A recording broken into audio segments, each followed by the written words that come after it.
Okay, so hello everybody. Welcome to today's Lcanz AGM.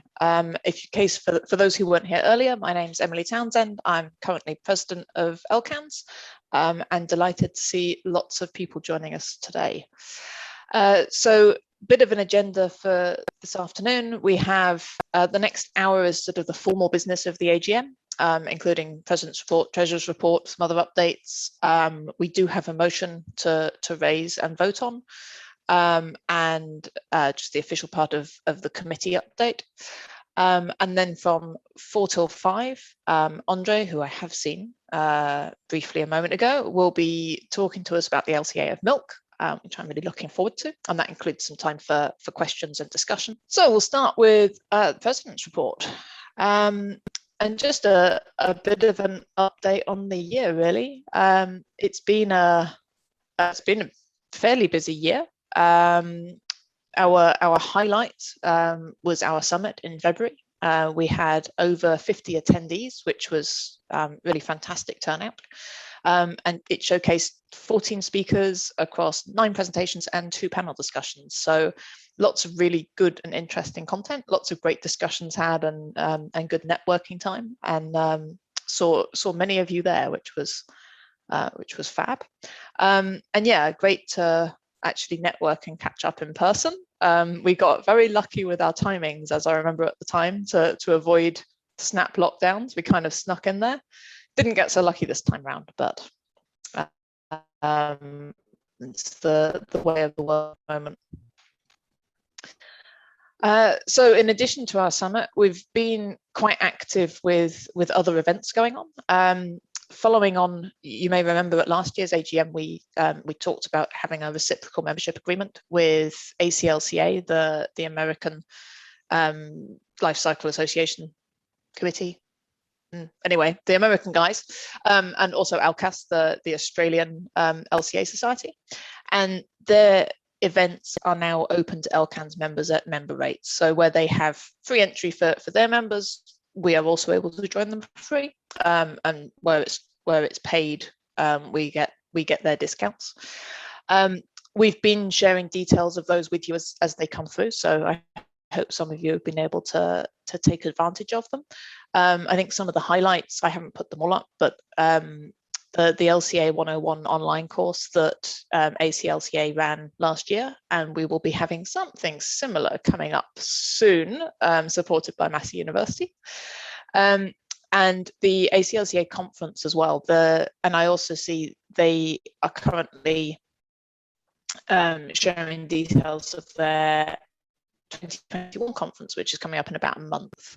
They're offering quite a good discount for Lcanz because the time is not great for us and lots of things are in the middle of the night. So because of that, they're offering a really good discount if you're keen to register.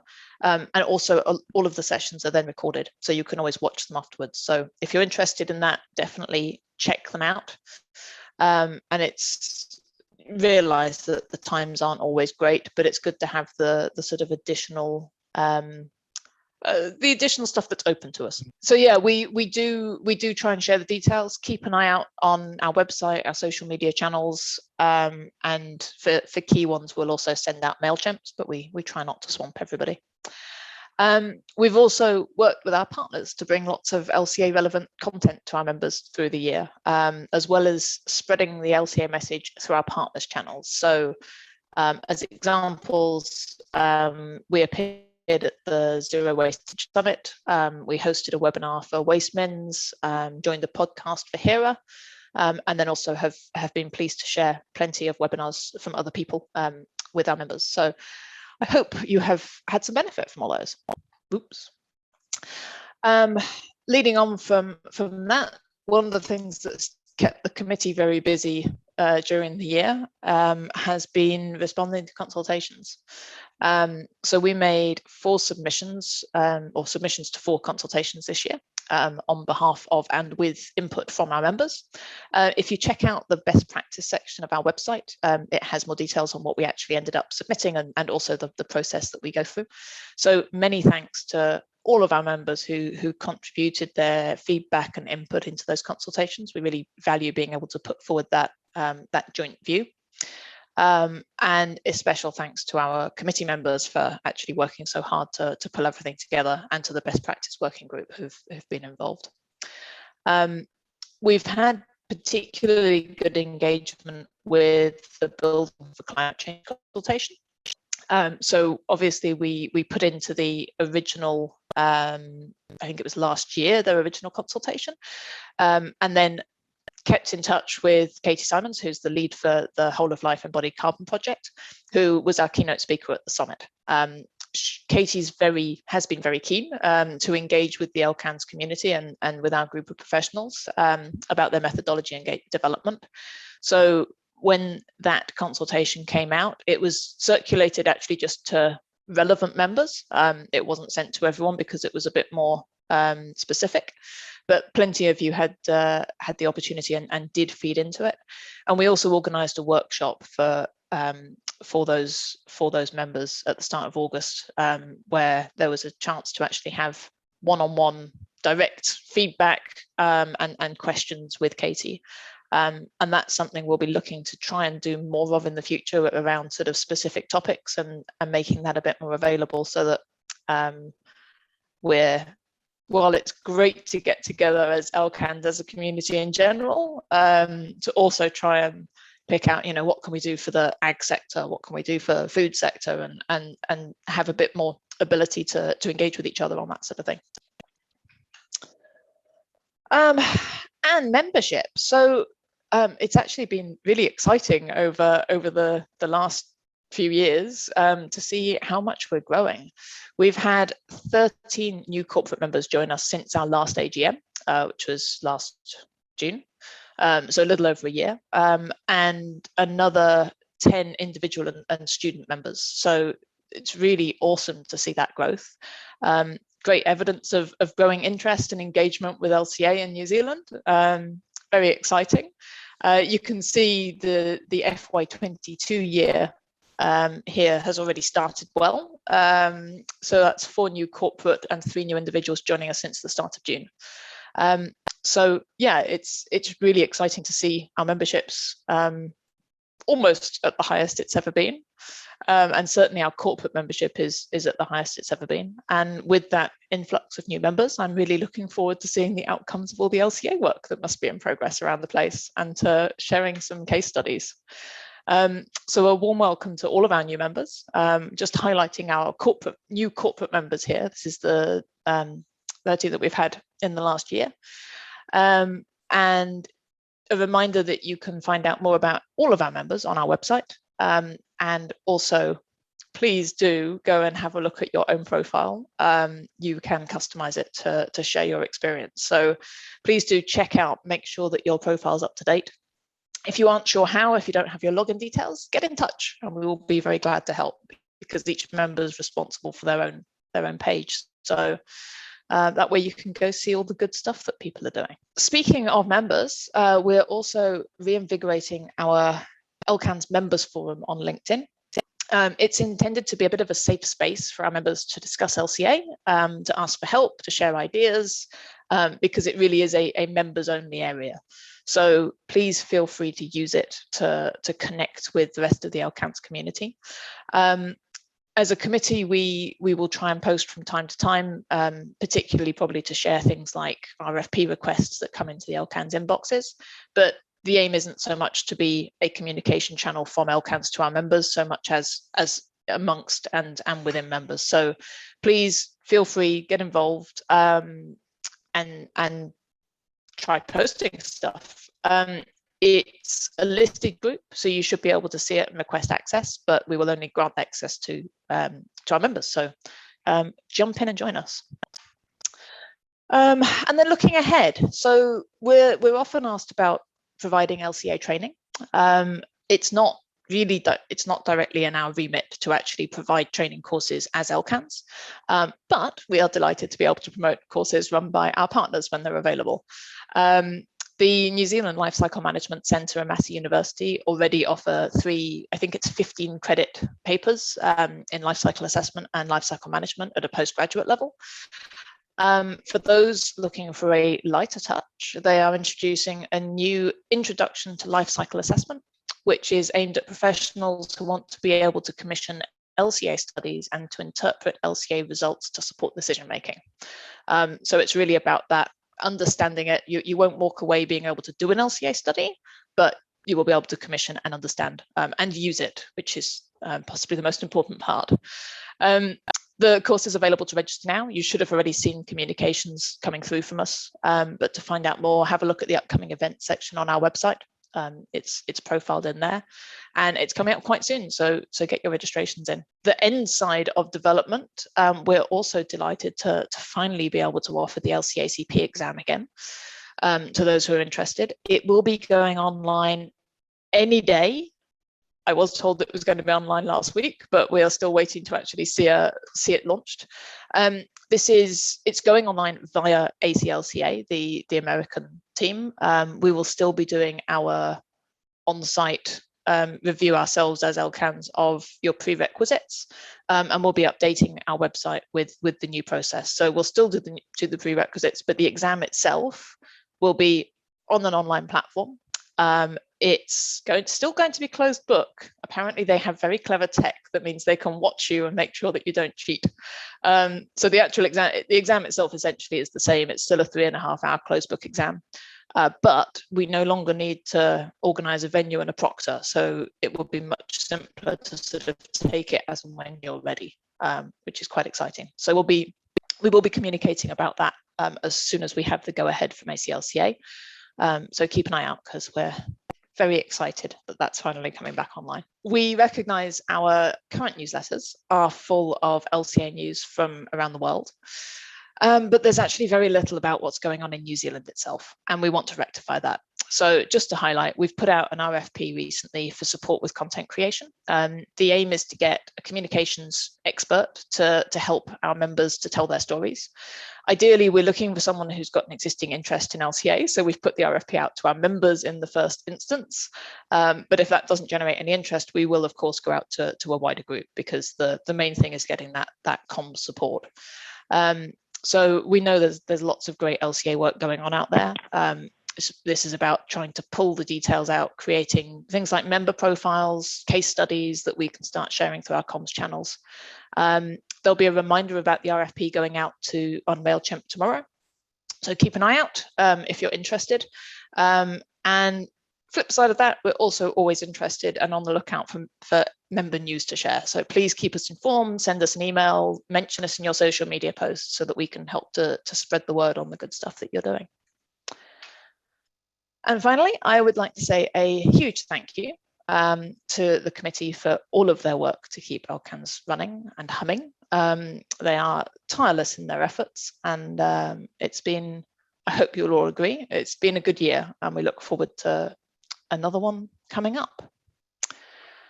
Okay, that's all from me. I'll now hand over. But yes, thank you, Emily, for your presence report, and also thank you for being president for the last few years. It's been great. And she says the rest of us work tirelessly. Really, it's Emily, and we're dragging on to her coattails. But hopefully everybody's looked at the Treasurer's report that was circulated. This is a bit of a summary. So just going through the income and expenses, as shown in the Treasurer's account statements, we've had a very good year. Our subscriptions are up quite a bit, as shown through the membership increase. So most of that's through subscriptions. And our expenses are down. So a big part of that is we stopped using the administration services we had been hiring for the last few years, which took a lot of money out of our expenses. So our main bit was our summit, which was less expensive this year than previous years. And that was the main expenses. So I see that shown in that our check account assets are growing. So it's gone up quite a lot, which is useful, because if we go into our performance and health, as you see, previous years, the first three, from 2017 to 2019, we were running at a loss, but the last 2 years we've managed to, well, last year it was just over break even, now it's a healthy profit. This is, it says, down to expenses are right down, and high increase in membership, which is also an increase in corporate membership. So it's a much higher ratio, as shown in Emily's Treasury report, which has increased income significantly as well. So this is just a bit of projection for the next sort of 5 years. And I just made a few assumptions that we get just only 5 new members each year, which is less than what we've been getting, and that the membership ratio stays about the same as what income from membership stays about the same as what it currently is. I did increase expenses a little bit, add an extra 5K and plus 10% per year for expense. So that's covering a little bit of thoughts about spending a bit more, but that's just put in future plans, which is looking. Some ideas we've had is to hold more events. Like most of our events have actually been online that Emily was showing because of COVID and other reasons, but hopefully do some more in-person events, which would spend more money, but we've got that to spend, and putting more investment into other one-off events or other community or LCA community events, so that because we've got plenty of money there to do this now with, which is putting the committee into a good position in the next few years to be able to actually invest a lot of that money into what we're doing and increasing awareness of the LCA community. Wonderful. Thank you, Adam. I observed that we just have a check account, and although interest rates are very low, I wonder whether some of that shouldn't be in term deposit or some other form of savings. Maybe. We did look at it through the year. I considered it back in November, which would give it through to the end of the financial year, a 6-month thing. But I think it was going to net us about $60 worth of income because the interest. So it was very marginal and wasn't. There's no reason not to, but at the same point, it wasn't going to do anything other than just lock up the funds for that 6 months, really. Though, given the indications from the Reserve Bank about increase in interest rates or the OCR, whether they keep that with the current lockdowns and all the rest, but if they do, that would lend towards higher term deposit interest rates. So yes, we could look at investing and actually getting some sort of return on that. Yeah, okay. So yes, it was in our minds, but I think I looked at maybe putting 20K into a term deposit for 6 months, but it was only about $60 of return. I think I glossed over the bit where I think we're supposed to formally accept both the President's report and the Treasurer's report. I can move to excited. accept the President's report. Thank you. Would somebody like to second? I second it. I second that too. Fabulous. Do we need all those in favour? Perhaps raise your electronic hand. I'm in favour if I can find my raise finger bit. I'm in favour. Oh. Fabulous. I suppose we should also say if you're not in favour, this would be the time to shout. Wonderful. Thank you all. I believe we have. Is anyone counting? I think we probably have sufficient there. Thank you. And I will move to accept the President's report. I'm allowed to do that. Treasurer's report, but yes. I'll second the move to accept the Treasurer's report. All those in favour? I'd like to move that we accept the official statement of accounts that was circulated. Although the Treasurer's report pulls out the essential data from that, we need to formally accept the statement of accounts, and I so move. I will second. All those in favour, please indicate. Fabulous. Thank you, everybody. So just add something. I'd like to add to Adam briefly said a big thank you to Emily, and I'd just like to second that, because especially in a year like last year, seeing growing numbers in Lcanz is really a big thank you to Emily keeping us all going throughout that year. And I think it should be in the minutes. So it's a big thank you to Emily to actually keep Lcanz growing in a time where other organizations really are struggling. So thank you. Thank you. And it is most certainly a joint effort. Well, thank you.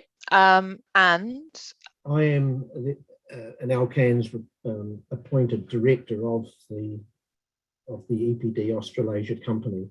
The board is back to strength. The Australian LCAS Society appoints 3 members of the board, as does Lcanz, and Cyril Gerard of Wholesome Australia has joined the board as an LCAS appointee. The company itself is financially sound with an increase in revenue, slightly outpacing a very small increase in costs. There's a small movement, as you might expect, from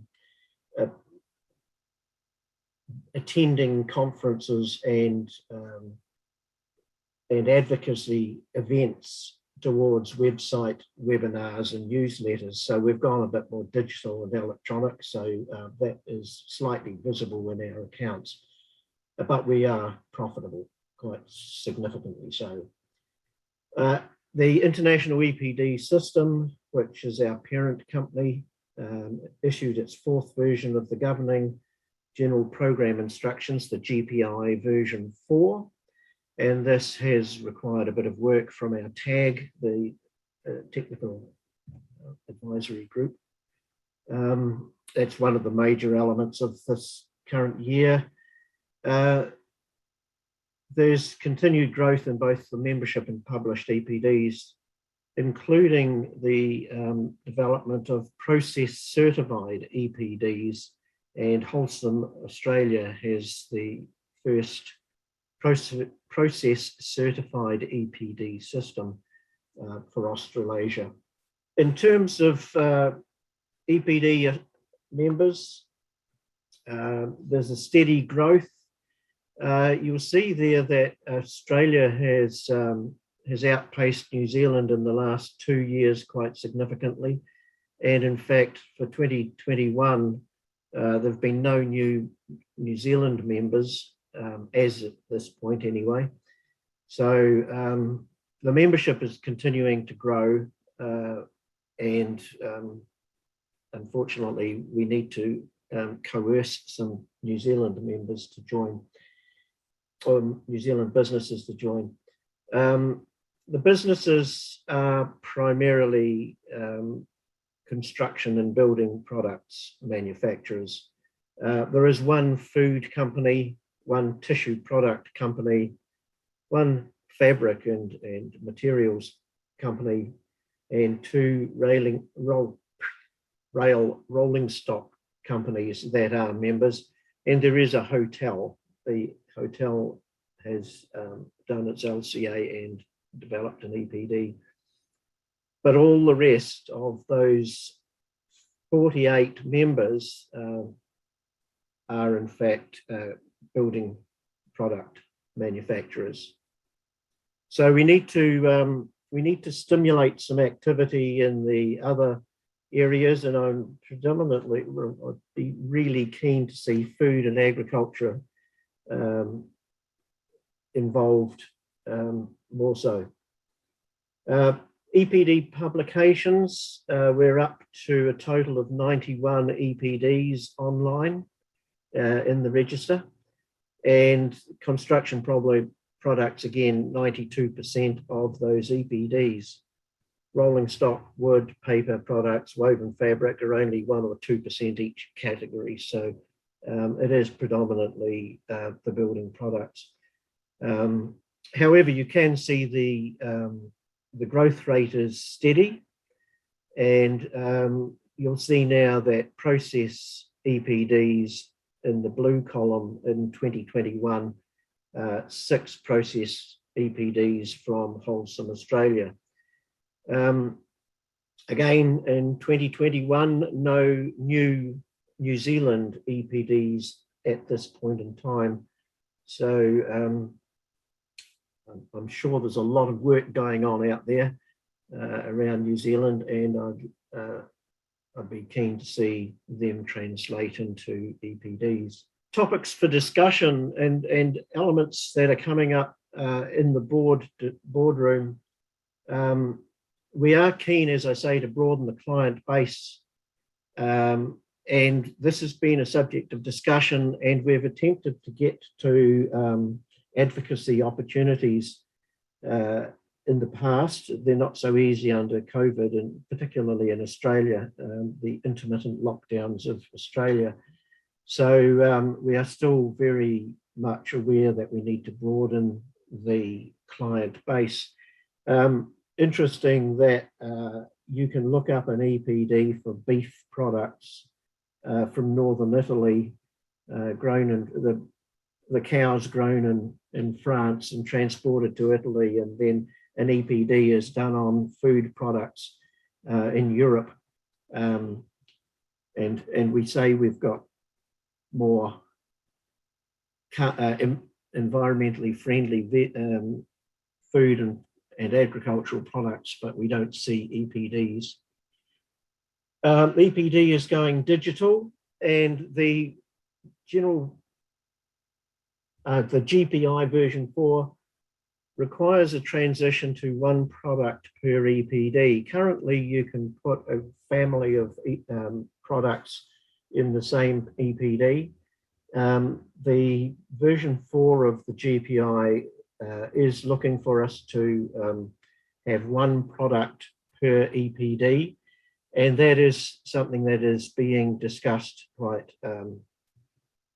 hotly in the boardroom, because it does influence our clientele quite significantly. The reasoning behind this is that the digitization of EPDs is very much a strong process in Europe and I think in North America, and it is so that the EPD essentially becomes a data set of product knowledge that can be plugged into the various electronic software tools, BIMs, rating tools, LCA tool, building LCA tools, and such like. So the idea of going to one EPD or one product in each EPD is really so that your data sets can plug into software packages. This does have implications with regard to the pricing structure, and we need to work through that so that it doesn't impact our clientele in a major financial burden. There are various ways we are discussing about how that may be accommodated. But if you think about it, LCA EPDs are part of the big data of the world just around the corner. And if you get down almost to the food packaging in the supermarket, and either a 2-litre jar of container of milk or whatever has its EPD work or data, then this is big data. And for building products, manufacturing a building or building a building or an infrastructure project where the data is digit data is so much more in the future frame. One of the other topics that is of interest to us at the moment is data age and validity. And while EPDs have a 5-year life, there are times when the LCA data is somewhat older than that. So we are very conscious of the fact that we want to keep EPDs as relevant and valid as possible by ensuring that the data is up to date. There are other elements going on in the business, obviously, but that's essentially the main topics that we're working through in the boardroom, and also, as I say, some fairly healthy growth going on. Are there any questions? I have a question. Is there any indication yet as to what will happen to, say, the WPMA, the Wood Processors Manufacturers EPD? Will they split out into multiple EPDs, or? There is, in terms of the GPI version 4 and the need to go to one EPD per product, or a product per EPD, that's got an 18-month transition available to us. And in that time, there may be either a refresh of the data, depends how old the data is and whether 18 months is going to stimulate a review of the data. But that whole question of splitting the multiple, I mean, there's a lot of these EPDs have various products of a family, and WPMA is one, but there are many others. So we need to work through just how we can do that without really being financially burdensome. There are various conversations going on with the Scandinavian international EPD system to define what they think is the best manner to achieve this. And I'm not sure that we're all in agreement with quite how they're going to do it. But anyway, we'll have to make that clear to our clientele and to the consultants and the wider community. I've become interested in interaction around the world on the fact that because the bar is set very high on things like EPDs, as it is, for example, for cradle-to-cradle certification, it does tend to augur in favor of very large organizations and makes the bar very hard to get over for smaller ones. And I wonder, A, whether there's been any discussion of a sort of EPD light. I'd like to talk a touch more about that, but also whether there's a correlation between that and the fact that there isn't so much uptake in New Zealand, which is characterized by really quite a lot of relatively small manufacturing organizations and so on. And the one comment I'd add about EPD light is that I think some people, I was like some of you involved in the MB consultation a couple of months ago, and they had a hierarchy of approval of products. And it seemed to me that there was a bit of a gap in there for the difference between products that had a full EPD and those that had nothing. And I would be very interested to know whether that sort of an EPD light or some sort of intermediate level certification is on the radar at all. Two approaches to this. One is that fundamentally you need to do an LCA first, and the EPD is a result of doing an LCA. So the cost of getting to a published EPD has various components to it, and the LCA is the most thorough piece of work necessary to get to the EPD. You can't really shortcut the thoroughness of an LCA as defined in the standards. If you've got a simple product, then hopefully it'll be a relatively cheap path. EPD Australasia has a small business. It's got a graded structure for membership. And we put in a small business low cost membership fee about a year or maybe 2 years ago, so that the smaller businesses with one or two products that they've gone through the purpose of the element of an LCA and they've achieved an EPD, so that the membership fee is not huge. EPD Light, I think there's serious questions as to whether that would meet a standard and risk the standard integrity. So there are rules around LCA, and there are rules in the PCRs, the product category rules, that define what is an EPD. There are other mechanisms in terms of other type 1, type 2, type 3 declarations about your product that may provide the light pathway. But at this point in time, the structure of the LCA, the demands of the standard to be thorough and comprehensive, and the translating that through to a verified EPD are pretty well set.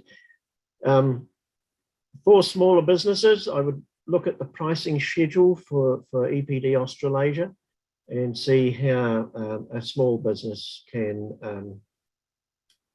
register at a relatively light cost. Can I add something to the small businesses? You might see that light here behind me. That's a David Trubridge light. David Trubridge, well, he's got a business, I think, less than 20 people now, but he was actually the first one to register an EPD under EPD Australasia. So I think he's a classic example of a small business who's going through that process, just simply because, and the way he put it is, it's just the most credible way of communicating the numbers. And I think he's a really good example for small businesses. If they want to, they can. There is, because this is a question that we've dealt also several times. I'm Farhan, I'm from Fletcher Building, so we are one of the big ones, and we are really pushing EPDs, but we can afford it, and I 100% agree with you, Lindsay, that it is a barrier. But discussing it with some of our businesses, because we have different sizes within Fletcher Building, and they take care of their own EPD, so it's not necessary we don't pay it from the central office.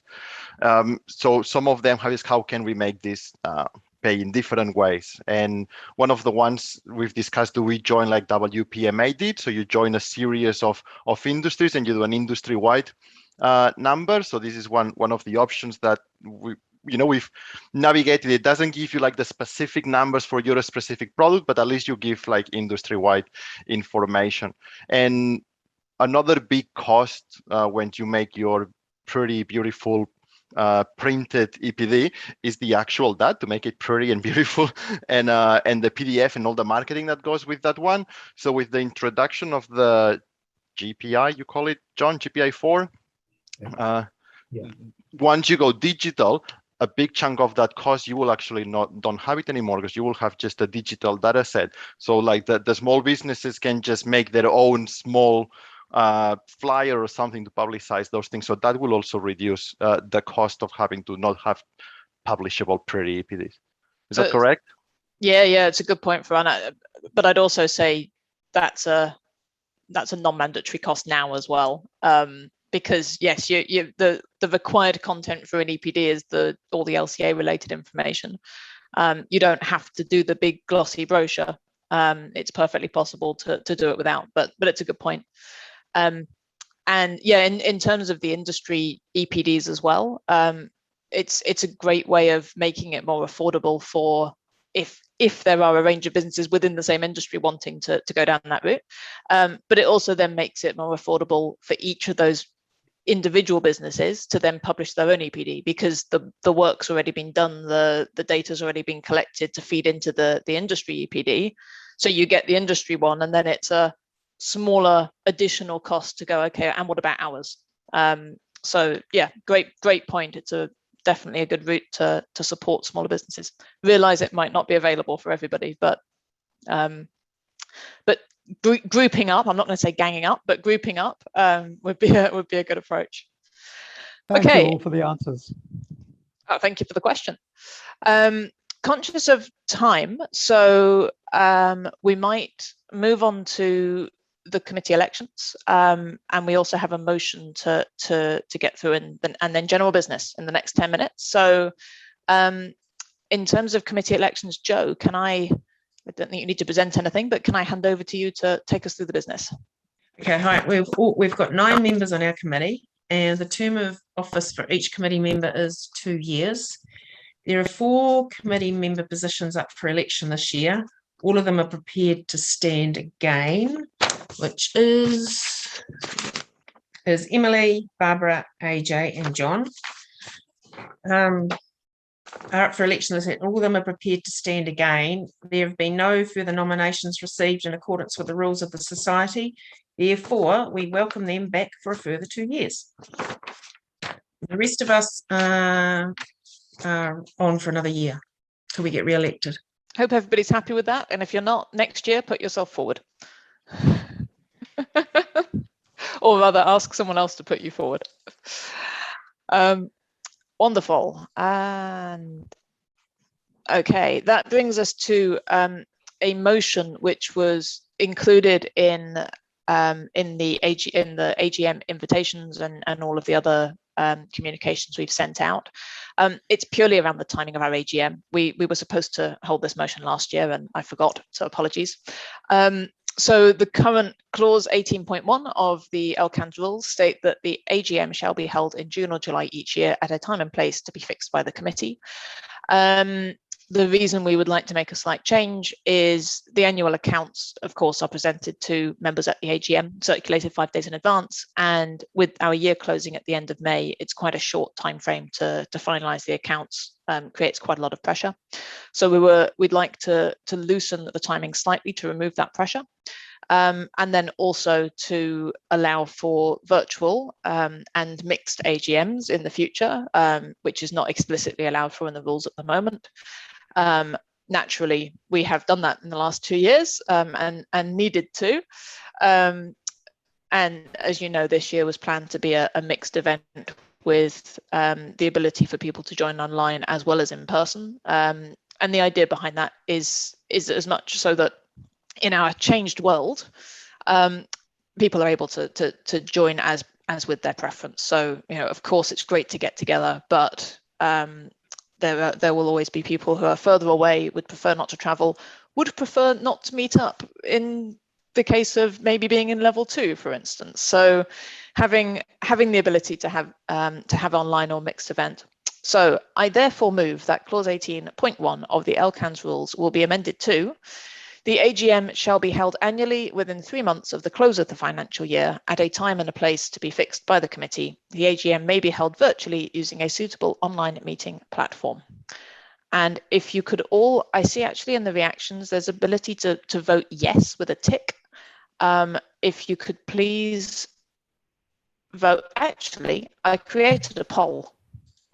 Bear with me, I created a poll. I shall share it, because we need to do this bit officially. I'll officially second the motion anyway. Good point. This AGM doesn't actually comply with the rules. No, right? It doesn't. Exactly that. So do we need to excuse ourselves for that? We probably do. You're sorry, I'm trying to make things any better, but for the past 12 years, I think we've always had it in August. So we had one, I think 2 years ago. One of them was in early July, or late July, I should say. 25 out of 32. I think it's probably quorum enough that we can call it. We would have a quorum and we would have a majority. So unless there is one more coming in, I shall end the poll now. 26. Here we go. Hey. Thank you, Barbara. Okay, I will end it now. And share the results. Can you now all see the results? Yes, can see them. So I would say this is accepted. Fabulous. Thank you, everybody. As Barbara said, we've been breaking the rules for most of the life of Lcanz, so it's good to have that amended. Wonderful. In that case, I'd like to formally bring the AGM part of the event to a close. Thank you, everybody.